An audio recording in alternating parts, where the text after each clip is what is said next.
Senior science.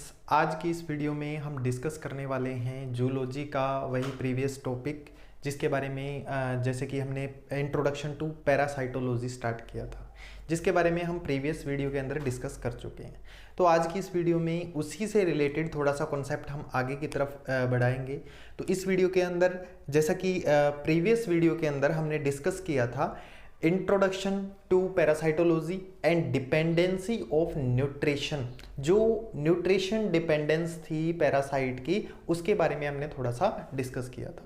तो उसका ही कुछ पार्ट था, जैसे कि पैरासाइट की न्यूट्रिशन के ऊपर डिपेंडेंसी है वो किन किन कारणों से है। जैसे मोस्टली जो पैरासाइट है, अगर मैं बात करूं, जो मोस्टली पैरासाइट है वो ड्रा करता है nutrition only from host, but some of them obtain additional material. कुछ न्यूट्रिशन वो ड्रॉ करता है एडिशनल मटेरियल से। एडिशनल मतलब एक्सटर्नल सोर्सेज हो जाएगा, जैसे कि मोनोजेनेटिक ट्रीमेटोड्स। मोनोजेनेटिक ट्रीमेटोड्स एक ऑर्गेनिज्म है जो फिश के गिल्स के ऊपर एज अ पैरासाइट रहता है। फिश के गिल्स के ऊपर एज अ पैरासाइट रहता है। और आप ध्यान देना इस बात का भी, if it feed on blood vessel of gill and digest. ये ब्लड वेसल्स के ऊपर रहेगा, उनके गिल्स की ब्लड वेसल को डाइजेस्ट करता है ब्लड को, but it draw O2 from outer environment. और इसके साथ ही ये जो ऑक्सीजन होती है ये आउटर इन्वायरमेंट से ही लेगा। ठीक है, जितनी भी ऑक्सीजन है ये कहां से, आउटर इन्वायरमेंट से ही लेगा। इसके अलावा नेक्स्ट देखो डाइजेस्टिव एंजाइम। अगर ऑर्गेनिज्म पैरासाइट जो डाइजेस्टिव एंजाइम है उसके ऊपर भी डिपेंड रहते हैं। अब डाइजेस्टिव एंजाइम में कौन कौन से डाइजेस्टिव एंजाइम हो सकते हैं? मोस्ट ऑफ पैरासाइट तो अपने आप ही डाइजेस्टिव एंजाइम क्रिएट कर लेते हैं, बना लेते हैं, ठीक है, प्रिपेयर कर लेते हैं। But most of trematodes and nematodes, trematodes और nematode have their own enzyme to digest the food.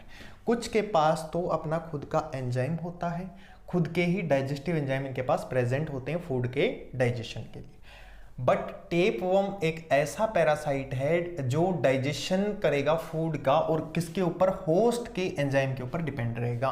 Tapeworm are depend for digestion of food on host enzyme, host enzyme के ऊपर डिपेंड रहता है।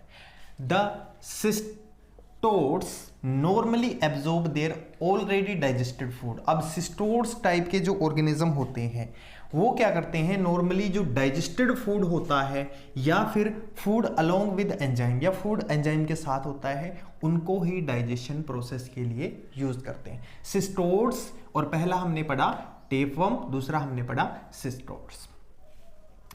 There are evidence that larval cystodes take large amount of food by पिनेकोसाइटोसिस। पिनेकोसाइटोसिस एक ऐसी process है जिसके अंदर से ब्लड का शक किया जाए, मतलब सक्शन ऑफ ब्लड, ब्लड को लार्ज फिशेस के अंदर से शक किया जाए, ब्लड को सिस्टोड्स क्या करते हैं, शक करते हैं। The process of taking blood plasma small molecules by the cells, छोटी छोटी सेल्स को टेक करने की प्रोसेस को हम क्या बोलते हैं, लिक्विड फॉर्म के अंदर, उसको पिनेकोसाइटोसिस बोलते हैं। ठीक है, इसका ध्यान रखना, एक आध नंबर के अंदर ये भी आ सकता है। डेवलपमेंटल स्टिमुली, स्टिमुली की डेवलपमेंटल अगर देखी जाए, stimuli which stimulate the parasite. ठीक है, स्टिमुलस क्या होता है, जो स्टिमुलेट करता है parasite to enter into next phase of development. Development की नेक्स्ट फेज के अंदर धकेलना, उसको इंटर करवाना। अब उसके लिए the device that are response to combination, इसके लिए डिवाइस यूज होते हैं। बट ऊपर एक लाइन रह गई है, the parasite have evolved devices by which they can recognise their host environment. Parasite क्या करते हैं, इनके पास कुछ ऐसे डिवाइसेस होते हैं, ऐसे कुछ पार्ट्स होते हैं बॉडी के जिनके थ्रू ये अपने होस्ट के एनवायरनमेंट को जान लेते हैं। ठीक है, दे कैन रिकॉग्नाइज, पहचान लेते हैं, जान लेते हैं। The device are response to combination of parasite. ये डिवाइस हेल्प करता है उस कॉम्बिनेशन की, उस एनवायरनमेंट के साथ उसको कॉम्बिनेशन बिठाने के अंदर। As many parasite in insisted state or suspended state utilize mainly high PO2। ठीक है, जो PCO2 है हाईली अमाउंट के अंदर यूटिलाइज करते हैं ऑफ होस्ट इंटेस्टाइन। बट क्या होता है कई बार जो इंसिस्टेड या फिर सस्पेंडेड, इंसिस्टेड मतलब जो इनसाइड बॉडी रहते हैं, सस्पेंडेड मतलब जो बॉडी के ऊपर डिपेंड रहते हैं, निमोटोड्स और इनकी हम बात कर रहे थे जैसे ट्रिमेटोड्स और निमेटोड्स, जो जिनकी अभी डेवलपमेंट हो रही है, जो अभी लार्वल स्टेज के अंदर है, वो क्या करते हैं हाई अमाउंट के अंदर यूज करते हैं PCO2 की कंसंट्रेशन को होस्ट की इंटेस्टाइन से, ठीक है, oh as a signal for encystment, एक इंसिस्टमेंट के सिग्नल के लिए। इंसिस्टमेंट है एक प्रोसेस जिसके थ्रू क्या होता है सेल से एक्सचेंज मूव आउटवर्ड, ठीक है, सेल से इनसाइड टू आउटसाइड मूव करवाने की process. This process is further stimulated by the process या प्रेजेंस ऑफ बाइल। प्रोसेस कौन सी होगी, इंसिस्टमेंट, एक्साइटमेंट, ठीक है। इस प्रोसेस के अंदर जो बाइल जूस है वो हेल्प करता है। The other example of this evagination of scolex, दूसरा अगर हम इसका एग्जाम्पल देखें इवेजिनेशन का तो उसको हम बोलते हैं स्कोलैक्स। इस टाइप की एक्सिस्टमेंट का एक एग्जाम्पल है जिसको हम स्कोलैक्स बोलते हैं, जो बाइल जूस के ऊपर डिपेंड रहता है और एक्सिस्टमेंट के लिए हेल्पफुल है, मतलब कि हाई और PCO2 के ऊपर डिपेंड रहेगी।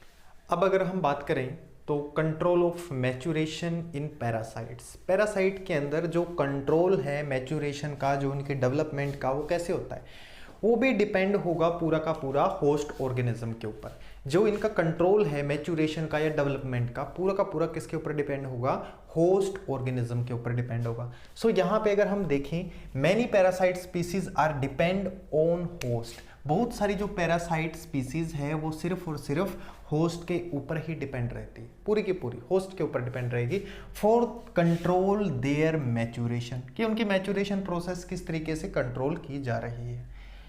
There are certain example that endocrine system developed to stimulate metabolic process in host। कुछ एंडोक्राइन सिस्टम ऐसा डेवलप होता है होस्ट की बॉडी के अंदर जो कि पैरासाइट की एंडोक्राइन एक्टिविटी या मल्टीप्लिकेशन एक्टिविटी को कंट्रोल करता है, इज यूटिलाइज्ड बाय पैरासाइट, कि पैरासाइट उसको किस तरीके से यूटिलाइज करके और किस तरीके से वो मल्टीप्लाई कर रहा है या उसकी डेथ हो रही है, सिर्फ और सिर्फ डिपेंड करती है ये होस्ट ऑर्गेनिज्म के ऊपर। अब देखो द ब्लड प्रोटोजोन, इसका एक एग्जांपल है जैसे कि ल्यूकोसाइटोजोन बोलते हैं जिसको, undergo multiplication phase resulting in production of gametocyte. जैसे ही मल्टीप्लिकेशन फेज में जाती है रिजल्ट हो जाता है production of gametocyte only during breeding season, but होगा किसके अंदर, only during breeding season of its host duct, किसके अंदर होगा, जब ये होस्ट डक्ट के अंदर जाएगी, वैसे नहीं होगा, ठीक है, सिर्फ और सिर्फ होस्ट डक्ट के अंदर। सिमिलरली मैच्योरेशन ऑफ ओपेलिना की मैच्योरेशन, निक्टोथेरस की मैच्योरेशन, ये सारी की सारी फ्रॉग के इंटेस्टाइन में होती हैं। Is affected in frogs intestine, ये सारी की सारी अफेक्ट करती हैं फ्रॉग के इंटेस्टाइन के अंदर। तो यहां तक का जो टॉपिक था हमारा पैरासाइटोलॉजी का, उसके अंदर हमने यहां तक पैरासाइटोलॉजी को हमने यहां तक डिस्कस कर लिया है, उसका मैच्योरेशन तक, कंट्रोल ऑफ मैच्योरेशन, ठीक है। हमने स्टार्टिंग की थी पैरासाइटोलॉजी, जो क्रॉफ्टन की एक डेफिनेशन आई थी, क्रॉफ्टन ने एक डेफिनेशन दी थी, ये जो बेसिक डेफिनेशन थी कि एक पैरासाइट क्या होता है, बट साइंटिस्ट ने इसको बड़ी ही टिपिकल अरेंजमेंट माना था, बट क्रॉफ्टन ने एक सिंपल सी अरेंजमेंट दी जिसके थ्रू सिंपल सी डेफिनेशन दी, जिसके थ्रू हमने इसको अच्छे से समझा कि पैरासाइट क्या होता है, इसके अंदर एक ऑर्गेनिज्म का नुकसान होता है, एक का फायदा होता है, इस तरीके से हमने उसको आसानी से समझ लिया था। और पैरासाइट किन किन के ऊपर डिपेंड रहते हैं, जैसे कि न्यूट्रिशन का डिपेंडेंस है, मल्टीप्लिकेशन का है, कंट्रोल ऑफ मैच्योरेशन है, ये कुछ डिपेंडेंसी थी पैरासाइट की। अब आगे टाइप ऑफ पैरासाइट है उसके बारे में हम डिस्कस करेंगे, तो इसके लिए आप बने रहिए सीनियर साइंस के साथ। हमारी नेक्स्ट वीडियो के लिए हम उसके अंदर जो डिस्कस करने वाले हैं टाइप ऑफ पैरासाइट्स।